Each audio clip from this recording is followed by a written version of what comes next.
embeera gye twalabye ku Dwaliro sijja kugamba nti yabadde bweti ne bweti kuba ffenna twabadde mu shock nga tufa ku bulamu bwa muntu aliwa naye ng'embeera we twatuukidde Namayumba kyabadde kiraga musumba alabika yabadde yakatuukawo yabadde n'abasawo naye nga babadde bamubisse n'omugongo nga bagubikiddeko byonna yabadde mubikke naye ng'era guno omukono ogulaba guno ogwa left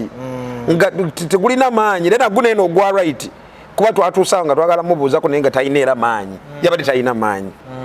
ng'omulaba munafu nga n'eddoboozi eryoliraba bayina effeesi ya musumba yabadde ezimbye n'okuzimba kumaca nze nagirabe si ye effeesi ya musumba yabadde ezimbye n'okuzimba muno mu maaso nga n'amaaso galaga akaabye nga mamyufu nnyo ng'era n'amaaso gano galaba gazimbyemu omusajja oyo ndowooza obwedde ekintu kye bamusibyeko kigira ne kivaamu omusaayi oba nga kijeberera mu kyendowooza ne baddeyo ne bamukyusa yensonga lwaki essaati gye mwamuleseemu ab'amawulire yayogedde nabo mu saati ndala naye bayabadde yeeyo bachecked naye badde ya checked zonna zaali za checked za checked anti nabadde nange nkyali mu shock eyinza okuba yeeyo oba eyinza okubanga nabadde mu shock yonna nga omuntu omulabyeko kati mulamu ogwo mwadde munoonya ekiro otegedde kati ate avuddeyo mulaba amaze omudressinga naye era nga yavuddeyo nga bamukwatiridde kitegerekeka nga bamukwatiridde kati kyonna tukyali mu shock toyina nabudde bwetegereza nti ayambadde saati bweti otegere kyenkulaga mu video kyeza balamu yabadde tannajja balamu yabadde tannaba kujja bino byonna bino biraba nga tubirabira mu shock in picture njagala okuwulizako ku Mami Susan embeera awo mwamusanze ku ki ate Mami Susan ye kye yabaddemu nga omanyoga nti omuntu tali ku nsi nga tali ku nsi kyabadde kitya nga omanyi nti omuntu bakubye omuntu amasasi omuntu afiiridde mu masasi you get oli mu shock omuntu gwe mubadde mumanyi ng'omutambudde naye ebbanga lyonna ate on top of that ne musumba abadde agendedde mu masasi yabadde naye mu shock emmotoka yo mwagirabyeko sijja kulimba nti twagirabyeko because ebirozo tebyabadde na ku mmotoka byabadde ku bulamu bw'abantu ekyo nkugamba mazima twogereko ku Uncle Richard oyo ye mwategeddeko ekiddako ery'omubiri gwe sinnaba kutegeera nnyo biddako wabula waliwo ekiranga ekiyita ku Salt ku Salt TV ebyoka bye nategeddeko ku birange basaasira ennyumba abooluganda abako n'ab'emikwano ekyalo nkirabidde gye bagenda okuziika olwo n'abakozi ba Salt ffenna n'abakadde b'ekkanisa baziika lwakutaano olw'okuviibwako muganda waffe mukwano gwaffe mukozi munnaffe ate omukadde w'ekyaki balanze okuziika ekiyitira ddala ku Salt okusaba kugenda kubeerawa okusaba byebyoka byemmanyiiko but I think they will be updating us. Morris Cakes and Events Limited bakola cakes eza birthday okwanjula baby shower bridal shower mu buli design yonna gy'oyagala traditional cakes n'ebika ebirala kosa n'okutegeka emikolo ne girabika bulungi basangibwa wa Kaliga okumpi n'akatale k'aba veteran ku namba z'essimu z'olaba wansi awo ku call ne WhatsApp kola order keke kutuukako yonna gy'owangaalira. Nkujukiza gwe mulungi atulaba nti tuli ku Farukwa Sons batunda ebintu ebikozesebwa mu nyumba byonna oyagala bibajje bitanda dining oyagala ntebe nnungi za class ziriko oyagala wardrobes ez'omulembe oba oyagala duvet bed covers ez'omulembe oyagala kibitanda bine bitagwamo bitagombe bitalumya mugongo byonna Farukwa Sons basangwa kibuye ku Ntebe Road bali opposite ne Petroske okumpi ne Keti Motors genda obakubire kusima namba za simu ziri wansawo yogerako nabo jango lambule jango gule amanya yenze Nyondo Rosette era nga mbanjulira ekizigo kineno ekya Nyondo Glim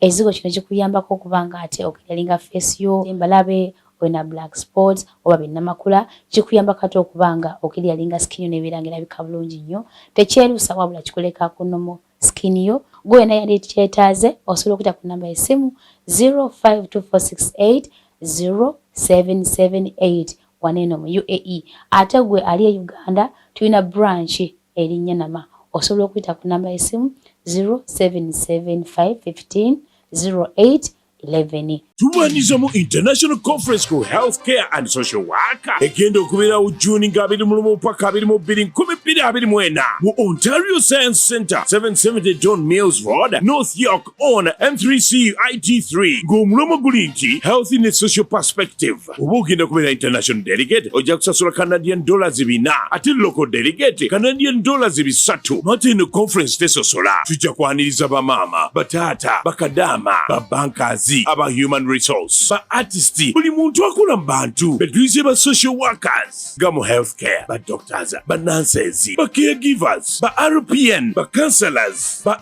ARN ba PSWs na bonna abantu abakola mu bantu ba social workers okumanya ebisingawo kuba plus mukaga nnya 770222922 oba plus emunya 377288982. Platinum Wellness Spa offers therapeutic massage services complimentary with sauna and steam bath for your full body cleansing. You can now get a Swedish massage, hot stones, sport massage, aromatherapy, salt ability hot stone therapy, Moroccan bath hammam, jacuzzi, and many more therapeutic massage varieties. We are located along Lukuli Road near Teletubbies Primary School, off Rumala Access, Kongebuziga. Call us on 0708-842-821. Amanya nze Nsuuga Mustafa, nkola ne Alihira Holdings Uganda Limited. Tuli bakozi ba biodigester wamu n'okuzimba okw'enjawulo. So olwaleero tuli waneeno nga tuli nkola biodigester. Ekyenjawulo ekiriwo nti yo eri mu basement wakati okusinziira nga bulijjo abantu mu kiraba ti eno parking lot. So eri wansi eri parking lot eri mu basement. Leero tukoze size y'abantu 5 ng'era erina capacity okusavinga ekizimbe kino kyonna nga wekinaabeera. Waneeno ng'era emigaso gya bulijjo gya biodigester tebagenda kunuunamu. Atwetaaze ku namba z'essimu 07017669992 ne MTN 0789224230. Enamba ezo zonna kweziri ku WhatsApp. Zerujjo omulungi aturaba okwetoola ensi yonna babuzaako n'emibazo kuba nti mugobera programu zaffe ez'enjawulo. Ndi wano ne musajja wange Ivan Kisache twasembayo nga bagambye nti n'obukulembeze bw'eggwanga 2026 ajja kuba ajja tujja kuba nga tutuuka waawo naye nga n'ensonga za Salt TV okuvaayoko twazikoonako naye ng'olwaliro bwe twogerera nakulabye mu bifaananyi ng'ate wooli nnyo mu tiimu eyavudde mu Salt Media okubeera nga mudduukirira omusumba Bugingo. Soko tubuuzeeko. Okay, mwasibye mutya mwasuze mutya yonna gye muwangaalira abali mu Uganda obweru w'eggwanga mwebale kwagala Caviton Music mwebale kwagala Lujja mwebale kwagala Tone mwebale kutwagala mwebale kwagala nkyuka ntuusa okulamusa kwange eri mulwanyi munnange omukulembeze Kyagulanyi Sentamu Bobi Wine tulwanirira ekintu kyekimu twagala nkyuka mu ggwanga lyaffe Uganda nkwagala nnyo Fada is a father. We respect him a lot. No one can disrespect that man because he has brought what we expected. That we need change. Father, I salute you. Thanks for the good work. Ate ogamba nawe ojja kubukulembeze. Luli nakunyonnyola bwenti nti I'm a presidential aspirer. Futi nja kweyita presidential candidate 2026 nenkugamba bwenti nti Bobi Wine is our father. Tata wa tumulabiddeko tata waabako ekintu kyalwanirira abaana muvayo ne mumuyambako abaana mu muyambako mukulu Tone mukama waayamba tata nekigguka tata abeera mbukulembeze ate mukama waayamba tata n'akiggusa abaana tuba mbukulembeze bwa tata naye nga ffenna tuli ku kintu kyekimu tetuli mu kutega ebitimba bibiri tetulina mu kutega. This is reality. This is reality. We need power in the youth. Tutaga buyinza bukulembeze bukome mu bavubuka because Uganda is bleeding. Uganda is crying. Uganda abasajja bajibye bagimazeemu ensa. Okyagedde kyenkulaga bajibye bagimazeemu ensa. Big shout out to Mr. Kyagulanyi Sentamu, president of the National Unity Platform. Thanks so much for the struggle gye wateeka okulaga nti naffe bannamawulire tuvaayo ntugamba nti tugenda kwesimba ku ntebe y'obukulembeze bw'eggwanga. Okay, kale awo tutandikidde tujja kubanga ensonga eyo tujongerayo mu maaso awo atusooke n'ekiriwo mwami Ivan Kisakye mu vidiyo zenasoose okulaba nga musumba Bugingo yakakuwa amasasi Katonda ge yayambye naawona ne gatwala omugwe yabadde naye mu mmotoka Uncle Richard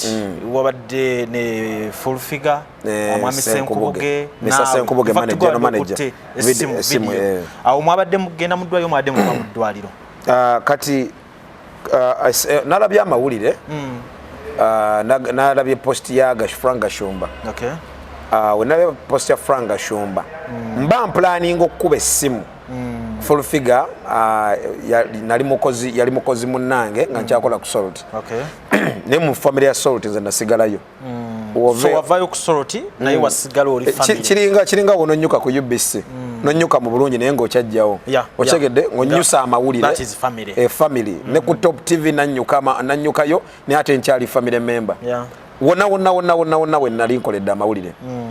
kati full figure nankubira essimu actually nze yamukubidde essimu no si ye yankubidde nze yamukubidde essimu nangamba Ivan obadde wakalabe eggulire mune musumba bafunye obuzibu mba nkyali awo n'abaana bali batandika okunkubira n'abantu ababulijjo all of a sudden nembuza full figure nemugamba nti oli side zaawa nemugamba sigenda vuga motoka yange naye katugendere mu yiyo kuba gwe olabika ovuddeyo ewaka kuba namuwulidde ng'ali ku luguudo nangamba nti ndi ne SPD Mr. Senkubuge naye jangu tugende ffenna nangamba katupaakinge wano ku Shero oba otusanga nenfuna boda ekiro ekyo ne tugenda because tudde mu buntu Pastor Bugingo kiba kyabulyazaamaanya nnyo okugwa mu buzibu omuntu yali aliseza ku family yange omuntu yali abaddeko taata gyendi okugwa mu buzibu ne sitatuukawo n'otadduukirira tetugatta political party zetuwagira kuba yewa MK NRM era byebimu nze ndi wa nkyukakyuka otegedde kyenkolaga nze mpakanya obukulembeze obuli mu buyinza naye tekijjaawo nti abataata okitegedde kyenkolaga taata abataata regardless kyonna muyinza okuba muli waka taata wagira Man U gwe wagira Arsenal naye ng'asigala ki oluganda weeruli so that is family though twawukanya ebisinde bye tuwagira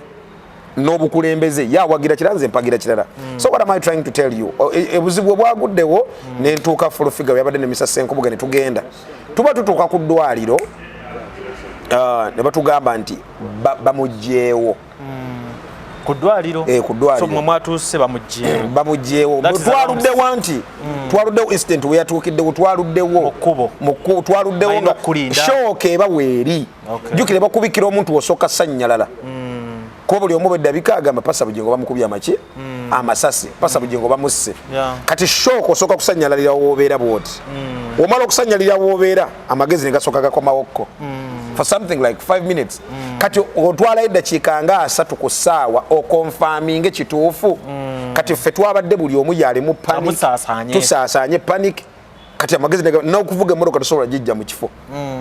so mogendo tuka ku ddwaliro nga ziri musanga mmekaawo twatuse mu ddwaliro zabadde ssaawa nga 5 ezekiro ssaawa zabadde nga mu 5 6 approaching 5 6 we twatuukiddeyo mu ddwaliro naye tutuuka mu ddwaliro ne batugamba bamugyeewo Mr. SPD n'agezaako okukuba ku ssimu naye ng'essimu tebazikwata nga yazikubidde nno ddala eza Pastor Bugingo tebazikwata tewali akwata nga twagala kumanya aliwa bamututtewa ali mu kifo ki ezo nozo zadde dakiika nga 3 kuwaana nga takwata omuli Mulago nga tuli Mulago tosobola kuvaawo awo nga tutegedde walaze kati oboddawa embeera gye twalabye ku ddwaliro sijja kugamba nti yabadde bweti ne bweti kuba ffenna twabadde mu shock nga tufa ku bulamu bwa muntu aliwa ate tumunoonya tetumufuna kati nga ebirowoozo bigamba nti embeera ku ddwaliro eri bweti kibuuzo kiri kimu bamututtewa aliwa kyekibuuzo kye twabadde nakyo mu mutwe nga tetufaayo nti embeera efaanana bweti eri bweti no twebuuza abantu baliwa ababiri abo emmotoka yo mwagirabyeko sijja kulimba nti twagirabyeko because ebirowoozo tebyabadde na ku mmotoka byabadde ku bulamu bw'abantu ekyo nkugamba mazima bino ebifaananyi ebyasatulatinze ku social media kuba mwaddemu emmotoka abamu nakati tunamanyi bayabadde ku ddwaliro obawa ne tulaba Musumba nga naye tulaba ekifaananyi kyalina bandage ebyo ebifaananyi mwe mwadde mubirabyeko bamu abakubye ebifaananyi ebyo ebifaananyi ebyo sifa babikubye sijja kulimba naye nga mwabirabyeko twabirabye ku social media nga bisatulatinga because twagenza otuuka nga byasatulatinze dda twagenza otuuka nga byasatulatinze dda nga biri everywhere tetubimanyiiko ebyo Musumba mujja mutya kati omulaba after akaseera akabavu nga amasimu mugakuba tegayitamu twamaze ne tufuluma ne tupaakinga olaba ano roundabout ye Mulago giraba nga waliwo kino ekidde nekkololo ne tupaakinga side zaawo ne tulemerako nga tukuba essimu for over 40 minutes to 1 hour namala nagikwata naye nga SPD yakuba Mr. Charles James Senkubuge general manager nga yakuba essimu eyo namala namukwata namugamba nti wetuli ndi fine naye tukosebwa batukubye amasasi tyayogedde bingi essimu nagijjako naye ngera omuwulire embeera gye yabadde ayogereramu nga nti eddoboozi liva wala nandigoya nti omuntu eddoboozi liva wala nga nessimu balinga bagimukwatidde oshegedde mu kufumiitirizaamu okwange nga eddoboozi liva wala nga ngera omuntu akoseddwa endowooza yayagadde agikwate ya general manager mukulu munne aleme muteeka mu kweraliikirira so kati awo mufuluma eddwaliro abategeezeza ina waali olwo ki ekidda oba taatugambe natugamba kati awo lwamaze buli omu naavuga ne tutandika n'okukubira kubamu amasimu awo ku bakozi abasolti nti omukulu ayogeddeko ne SPD naye nga eddoboozi liva wala nnyo naye ng'agambye ali fine nga tali fine naye nga abulamu bwo bukyaliwo webuli mu bufo bwangu yakubye essimu naga nkyali mulamu naye mukama Uncle Richard ageze sisinkana mukama waffe era ne mu video olaba SPD yakyogedde nti kozesa ekigambo kye yagambye kyayogedde bwati kiraga yabadde ava kwogera naye muka video akasatulatinze ekiro nga tulimu naye ne full figure era kiraga yaga nti kozesa ekigambo Musumba kyayogedde kitegeeza yabadde yava kwogera naye oka video mwakalikodinze muva mu ddwaliro nga tuvaayo nga amaze okwogera naye nga amaze okwogera naye awo so kati awo mwabadde muvuga buli omu adda waka twadde tuvuga buli omu nga adda waka fulufiga nga kuba fulufiga yavuddeyo ewuwe waka najja nasinkana SPD nga nemmotoka naye fulufiga emmotoka yabadde agivuga yuno ali mu shock SPD namugamba agipaakinge nga nafunyewo kabode yange nagirese waka nengenda nembasinkana ebyabadde netuvuga ya SPD era kyenakoze fulufiga yakubidde omwana najja nakimwa emmotoka ye Sharif then SPD n'atuvuga buli omu n'amuzza ewuwe waka mu budde obwo bwekiro oluvannyuma lw'okuba nti we mwawuliriza ku Musumba geemaanyi ge wafunye recordinga video geemaanyi sijja kulimba no recording geemaanyi naye nabadde sigenda gafuna singa era sabadde sigenda funa maanyi ga recordinga singa tetwamuwulirizaako because twabadde puzzled tufa ku bulamu bwabwe ono agamba buli omu yapostinze Musumba afudde Uncle Richard afudde Uncle Richard ali bwati kati nga twagala kumanya si Musumba yekka obulamu bwabwe buyimiridde butya abo ababiri not Musumba only but obulamu bw'ababiri kuba Uncle Richard abadde mukadde wa church ate abadde mukozi ku salt kale mu kiro kyennyini after abamu tutandika okureceiving ate amawulire amalala nti Musumba bamututte waka enamayumba simanyi mwagategedde kaako sijja kulimba ate ekyo nze nakitegedde ku makya ekyanti bamututte waka kuba because fulufiga nkubira essimu nga bali ne speed nga bangamba nti oliwa ne bagamba dde nkyali makindi ne bangamba nti tugenda namayumba Musumba gyali ku machanga bamaze show ya gyali ku macha kati neninyawo boda still saga devuga omodoka neninyawo boda kuba twabadde babiri twabadde basatu ekiro so nga mu busatu bwe tulimu mu kutambula tunoonya Musumba ali wabadde balina okuntegeezaako you get ne bangamba nti Musumba tumaze tutegera wali ali namayumba I think bayogedde ne SPD general manager ne bamugamba nti kati Musumba bamututte wa enamayumba ne ntuuka ku salt ne tutuuka ne tulinnya emmotoka SPD ne tuvuga paka Namayumba.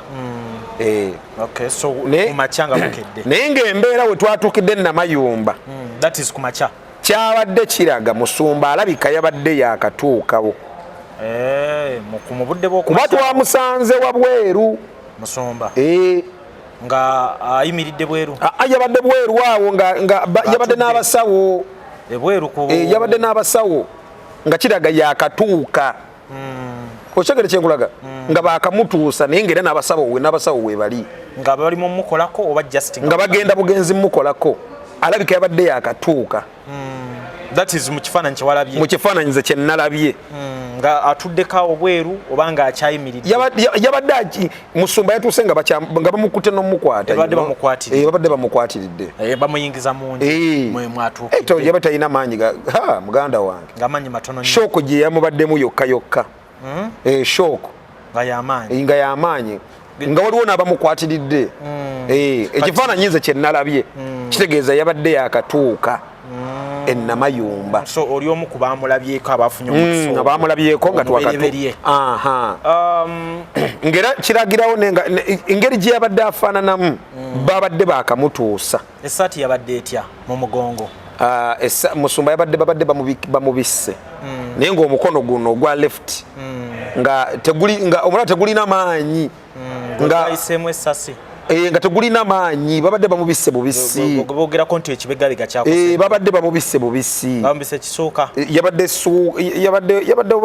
sort of suuka oba. Naye nga babadde ebyo. Ebyekisawo bimanyi. Naye nga babadde bamubisse. Okay, n'omugongo bagubikiddeko. Byonna yabadde mubikke. Naye ng'era guno omukono ogulaba guno ogwa left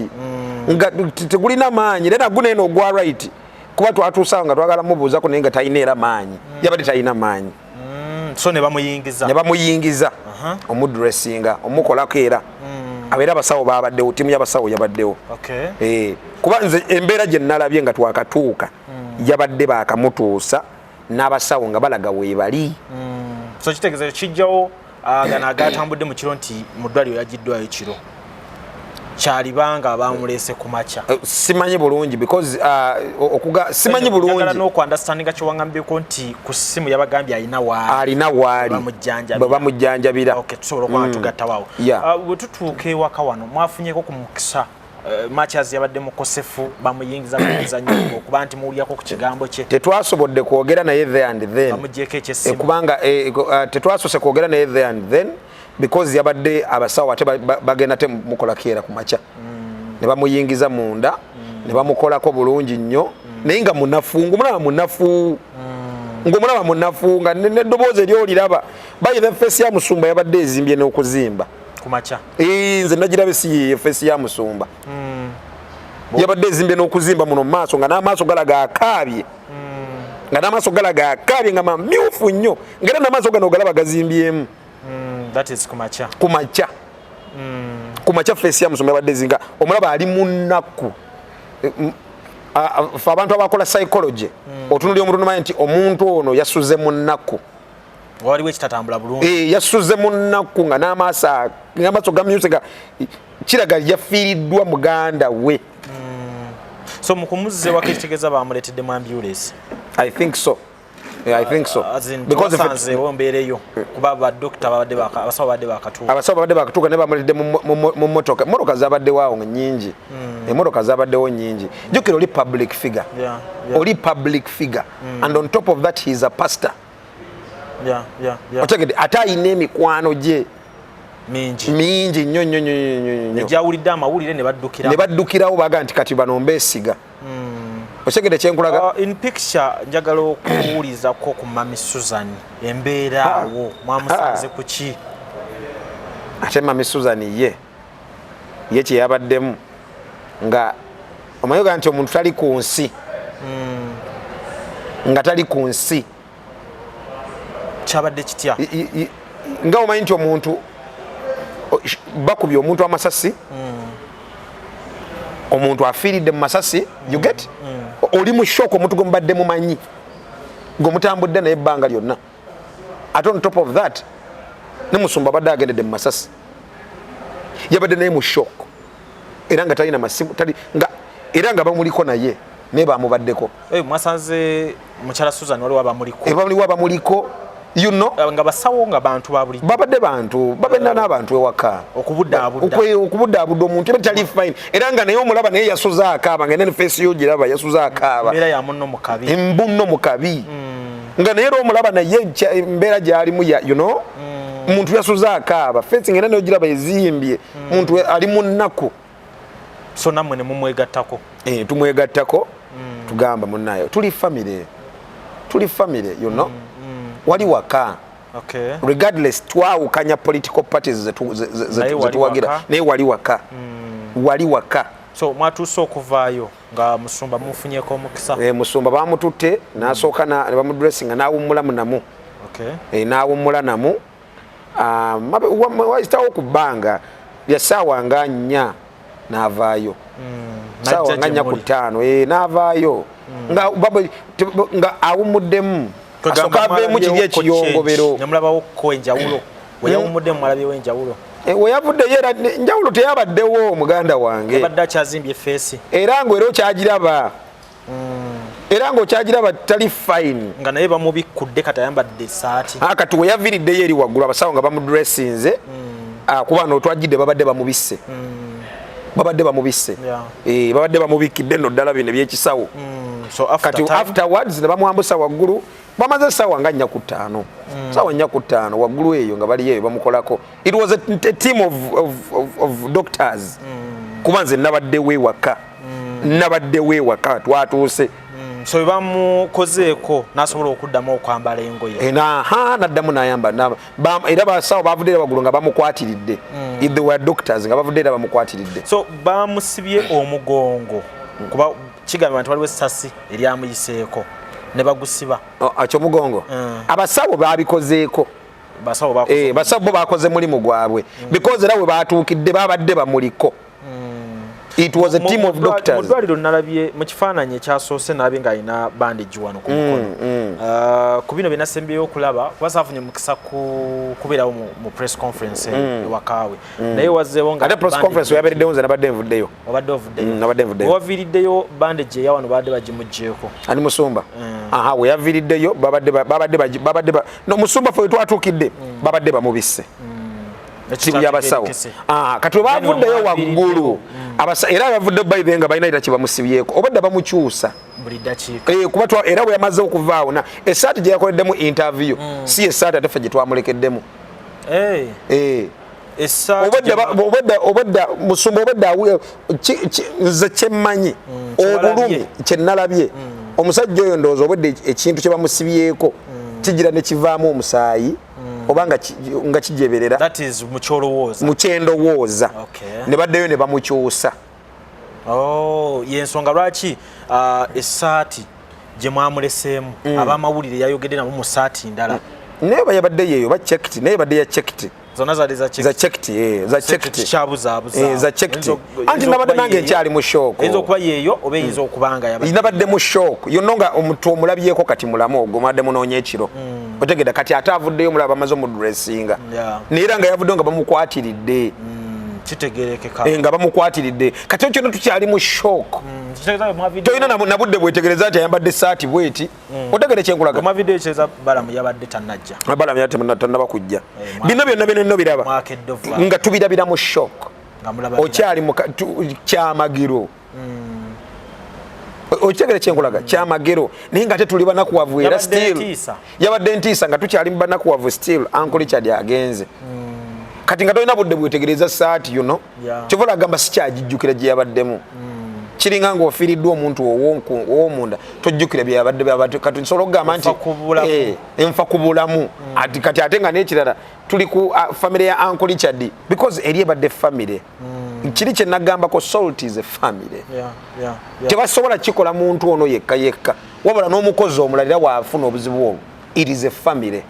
otegedde kati obola bashoke emba mwendi naye nga weyavudde era omukono guno obedde era gumuluma era basawo bamukwatiridde ogwalabye okuva obudde wabadde engaged mu nsonga eno paka ate mwaviiriddeyo nga tali fine ne muvaayo ne mukomawo nga tali fine that is mwavudde era mu ttiimu nga ye mwagenze twavudde mu ttiimu nga ye twagenze yasigadde namwe mulabira mu mawulire tulabira mu mawulire naye ndowooza abantu bamaze ne bajja omanyi walaba ku bantu bo nga bazze okutuuka n'otandika okuddamu akangubanguba n'oguma ndabye ku lujja ate antuddeko wano tanvaako oli nantuulako wano Tone Idris nantuulako wano otegedde kyenkulaga kati nga ndabira ddala kati ofuna ku maanyi jjukira kati oli abataata ababbosi fe tuba tumutya oba omuwa ekitiibwa kye okitegedde kyenkulaga ne kati waliwo banne abatuuka ne basemberera ddala ku kido ne banyumya ensonga naye ne bamugumya kati nze siina tosobola bagenda mugamba munaye muzeeyi pasita okitegedde ne kati waliwo bali abajja nga bamugumya batop nga ate nga n'okutunula mu kamera okwo ye wemwaviiriddeyo nategeddeko ntwaddeyo abamawulire bangi nga baagala kufuna ku ddoboozi lye kyawedde kityawo kyekyalemeseza sijja kulimba abamawulire batuuse buli omu obwedde era atuuka ng'ali mu shock ba Idris babaddeyo bakoki babaddeyo aba NTV ono omwami wa NTV mwerabidde erinnya lye ez'enjawulo zabaddeyo Alex owa Sparka UBC BBS Telefine Divorce babaddeyo naye nga buli omu tali ku bya bite by them buli omu yabadda everyone was in shock bazze kulaba muntu waabwe kuba nalabyeko Alex nalabyeko Idris ng'akaaba kwadde bamukolako interview nalabyeko Idris ng'olese bya interview byaki nalabyeko Idris ng'akaaba kitegeeza yalabye nalabye Kasuku ng'ayina ebiyengeyenge mu maaso ng'amaze okulaba ku musumba ne mulaba Kasuku ng'ayina ebiyengeyenge mu maaso Idris Kuki ba divorce buli omu obedda tatuuka lwa interview abamawulire baalayidde ddala bamutuuseeko era buli omu obedda atuuka embeera mwali si nnungi si nnungi aba NTV nabo babaddeyo ttiimu buli omu obedda atuuka ebya interview byabatuuse ne bijja luvannyuma jjukira abasawo obwedda weebali awo nga bamukolako bamuyingiza obwedda waalira nga bamukwatiridde nga bamukwatiridde so I can understand lwaki ne interview yazze lwaggulu nti yazze after kati kwananga buli omu ajja nga batandise omugumya wali wazze ndaba ng'era yabadde kati atereddemu according ku kyongamba face yabadde awo etandise okutereera era nawe wogiraba si efeesi era yamusumba woba omumanyi si eri naye at least yabadde atandise okuddako engulu nga kati waliwo n'abakulu babakadde b'ekkanisa bazze waliwo bakanani bazze kati bebatula nabo administration bazze batandise kati nga bomanyi batandise okuzza engulu bakubuuli bakugumya boogera naawe so byebyo bisinga ku biyinza okuba mu highlights nalabye naye we twatuukidde embeera teyabadde nnungi amazima amanyi sagala to discussing nature of the story nze just njagadde kufuna ate nze nakugamba lujja njogera mazima kyendabye soogera kusanyusa bantu soogera I don't talk to impress people no I talk facts I don't talk negativity era wemba nalabe negativity njogerako wemba nabe bakwatiddwako I can understand the nature njogera mazima nga ndi musajja mulokole yakkiriza Kristo okubeera omulokozi wange mbeera teyabadde nnyangu buli eyatuuse buuza Idris yakaabye nalabe Kasuku ng'avaamu ebiyengeyenge Kasuku n'akola bw'ati amaaso kitegeeza embeera teyabadde nnyangu aba NTV baatuuse nga they were all ng'obalaba buli omu ali bw'ati buli abadde atuuka ku musumba ku makya morning hours kati obamaze omukolako bano abamawulire bazze luvannyuma kati ate singa bamulabiddeko mu mbeera ffe gye twatuukiddeko nga bamuyingiza buyingiza kati bamulabyeko luvannyuma nga bamaze omudressinga era nga n'abasawo bali bamukwatiridde naye ngera bamisasa enkubuge bamutambulirako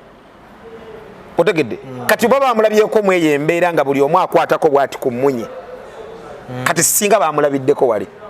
because olaba buli yabodde atuuka akaaba ffe twatuuse nga tukaba bukaabi mwami Susan mukyala Susan olwo ogenda okuvaayo ye ng'ali mu mbeera ki era teyabadde fayini ate abadde fine naye ngera abamu budaabudanga weebali bakuta kubudaabuda kyekyo Luganda olutuufu abamu kakkanya webali bamuzaamu amaanyi weebali newe yalabye ku mwami we nga bamukozeeko muganda wange era shooka eba mweri kizibu okuvaamu eya Uncle Richard mweri musumba akubiddwa amasasi mweri muganda nge tudde mu reality kituuse wuwo tutuse wuwo omwami wange alumbiddwa osobola okuba obulungi tate otambula odde eri n'okumulabako obulabi bwoti olabanga kyamagero kuba biba bingi nnyo then waliwo n'afiiriddwa obulamu ate nga abadde part of us his a family mukadde wa church nga abadde muweereza ku church ate nga mukozi wa salt ate nga aluddewo emyaka mingi nnyo twogereko ku Uncle Richard oyo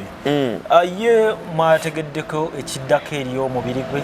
sinnaba kutegeera nnyo biddako wabula waliwo ekiranga ekiyita ku Salt ku Salt TV ebyoka bye nategeddeko ku birange biri basaasira ennyumba abooluganda abako n'ab'emikwano ekyalo nkirabire gye bagenda okuziika olwo n'abakozi ba Salt fenna n'abakadde b'ekkanisa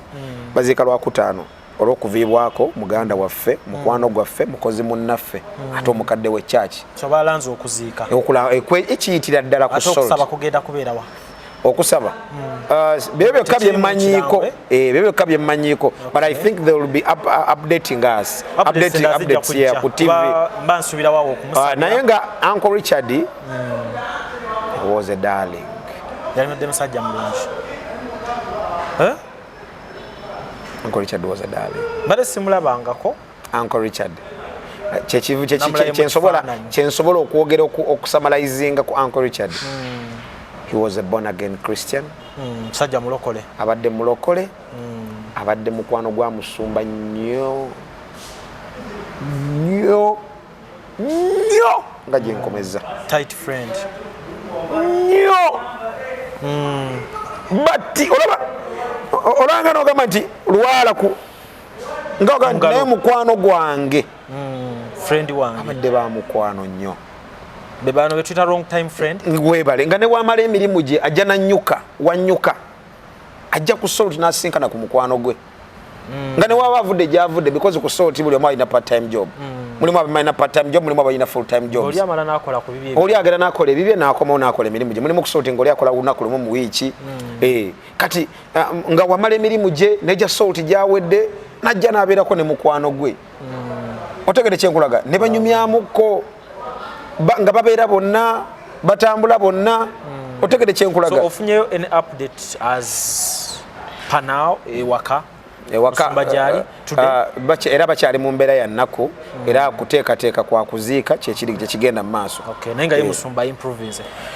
musumba era kati abantu gye bakoma okujja ne bamugumya aimprovinga mukko n'afuna ku maanyi agoogera n'ekiri tekikuvaako waddamu obwomu nga kyemmanyi tebasobola muleka kubeeraawo ng'ali bwomu kubanga era obwedda buli waatuulaawo nga mumulaba ng'ali bwomu nga talina gwayogera naye mugenda mulaba amaziga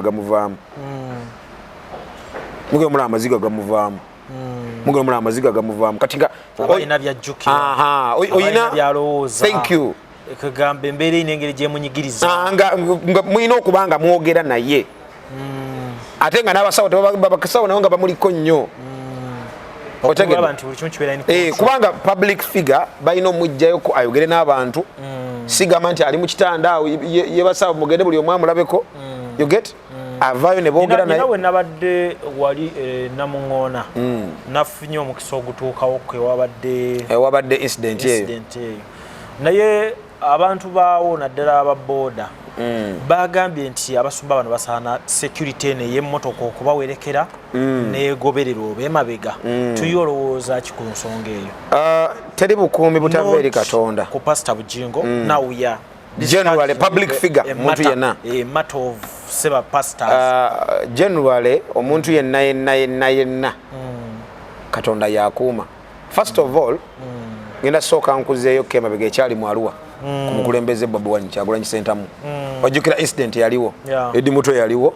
Sauda Madada yaliwo waliwo n'abaana ba People Power ba foot soldiers abaliwo nga basobola okukuuma omukulembeze but all a sudden esasi yakwata muki mulala driver bambi ne tusasira nnyo family ye bambi kitalo nnyo awo mulemirembe kikye nkulaga nti omukulembeze Kyagulanyi Ssentamu yataasibwa Katonda oyo teyali Katonda security teyaliwo though public figure yenna yeetaagako kulidika yali gifunye naye ng'era on top of that teri bukumi butava eri Katonda Katonda wakuwa obukuumi abaako baapointinga nti bano baba kutambula kuba omuntu yenna ng'oyawuliddwa olina okulaga nti oyawuliddwa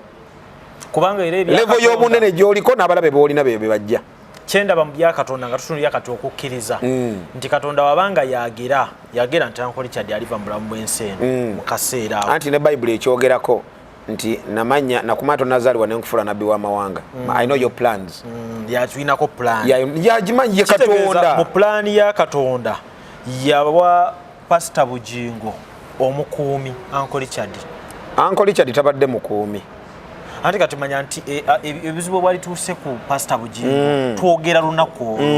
bwatuuse ku Ankoli Kyaddi in plan wekibanga yali nteekateeka ya Mukama bwetyo kitegeeza kati yabadde omukuumi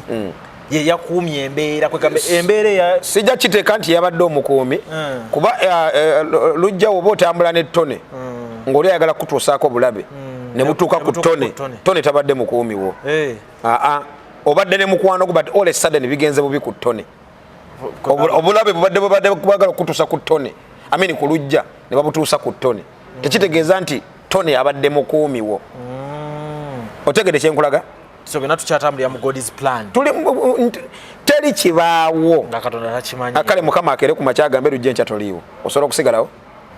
ojja kuba oliwo mu kitanda kyo weebase owumule oba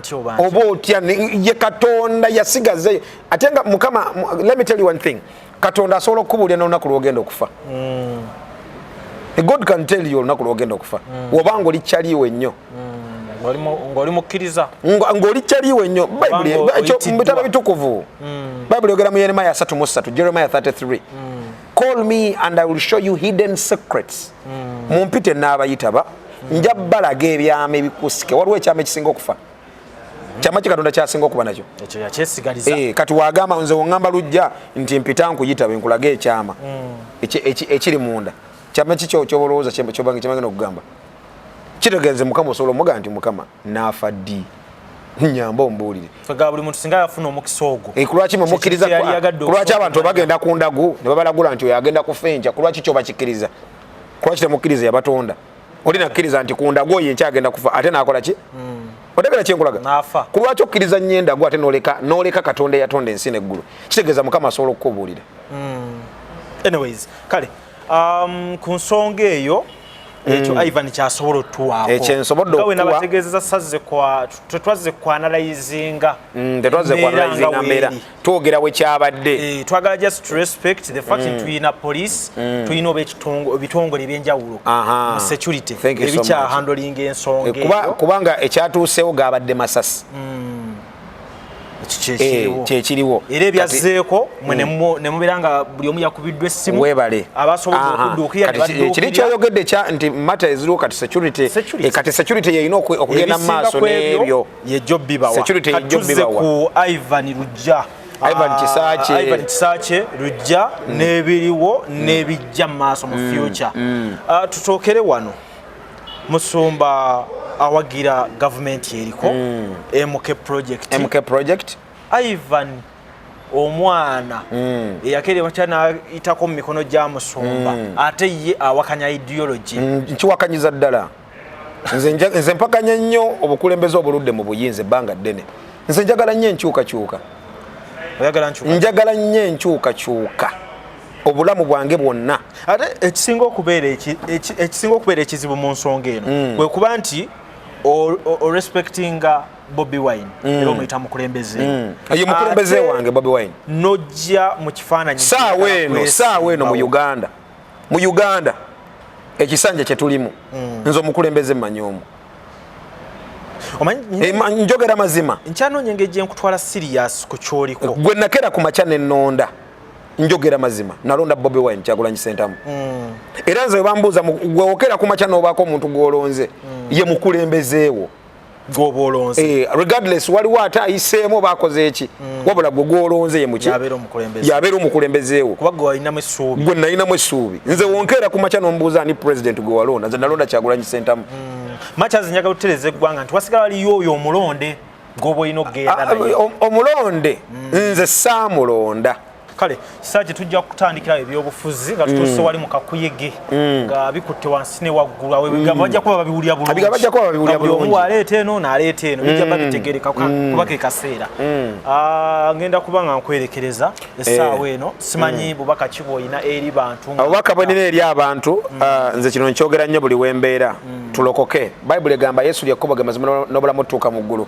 buli amukkiriza afuna obulamu butagwa Balumi 10:10 okkiriza na mutima gwo okuba obulokozi noyatwala n'akamwako ti yesu ye mukama kkiriza olunaku olwaleero wetwaliyo omulokozi wo yesu kristo akwagala nnyo akumanyi akutaasa gy'otabeera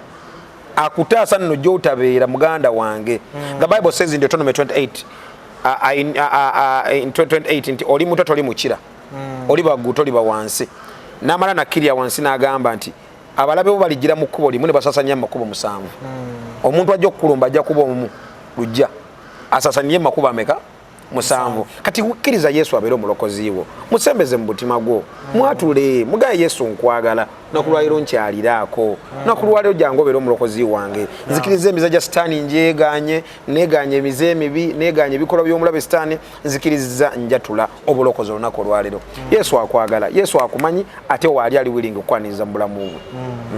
so lwaki tofukira ddala musumba buli omu aba ne calling ye kwanda bigambo bina Bible wajisoma buli omu aba ne calling ye sobola kweteka mu calling yo si ye calling ya case si ye calling ya makona si ye calling ya mentor ate si ye calling ya Idris buli omu aba ne calling mbadde njogera ne Idris wano before the interview omuwulidde kyaŋŋambye nti Ivan waliwo ekintu kino kyenjagala okole wembadde mujjayo naŋŋamba atya aŋŋambye atya kyoyina gwe kenyini noddamu noŋŋamba Ivan wali eri abantu bakumanyidde waliwo woyina calling thank you so much kati buli omu aba ne calling kati nkizayo ku calling me am a leader ndi mukulembeze I was modeled to be a leader though a pastor is a leader too otegere kyenkulaga kati ate siri eri mu kyaki nti nakusumba ndiga kati ate obukulembeze bulala kuyitibwa kulala yo calling ya mulala nange nina calling yange ate nze mu church namu ate calling ndala gye nkola mu church calling yange ndala nnyo teri mu busumba kale wetugenze tulinawo program namba okulaba Ivan ono ku bantu kye bakulabamu ate nga ne side eyo ogwayo kiba kyewunyisa naye tunabiraba bwe tunaba tuzeemu okuba tusinkana njagala okwebaza nti onfisiriza wakadde agoli muganda wange wompitira ne wogikuba nga nina meeting gye ŋŋendamu mbagamba bana kuba nti wadde ompa updates kuba ku simu twali tuwuliziganya ku byonna ebyabadde bigenda mu maaso so nakyo tewankoze bubi era nensaba buli muntu waali kakkanira awo muganda wange funa wewe kakkanyiriza ku byonna ebigenda mu maaso kyosobola okwogerako kyogere eggwanga lyaffe nno liri mu matigga kino kitegeere kyenkugamba eggwanga liri mu matigga nga gye nkomeza mu kululujja ebigambo bino biteekemu biraga abantu eggwanga lyaffe liri mu matigga tugenda okuba nga tufundikirira ddala awo wennyini watali kukyongerako ku lw'amakulu gaakyo nga wookyogedde lujja mbadde ne Tone Idris abadde waawo n'ayongeramu ka art wano ne wali ne Jatindi n'amaana atwegattako omusajja amuyita Jatindi Lawrence owa Tindi Files naye abaddewo mpolampola okulaba nti ekintu kitambula Ivan Kisakye tukwagaliza bisinga akuuma atakuumira mpeera amina sebo amanya nze Nsuuga Mustafa nkola ne Alihira Holdings Uganda Limited tuli bakozi ba biodigester wamu n'okuzimba okwenjawulo so olwaleero tuli waneeno nga tuli nkola biodigester ekyenjawulo ekiriwo nti yo eri mu basement wakati okusinziira nga bulijjo abantu mu kiraba ti eno parking lot so eri wansi eri parking lot eri mu basement leero tukoze size y'abantu 5 ng'era erina kapasite okusavinga ekizimbe kino kyonna nga wekinaabeera. Wano eno ng'era emigaso gya bulijjo gya biodigester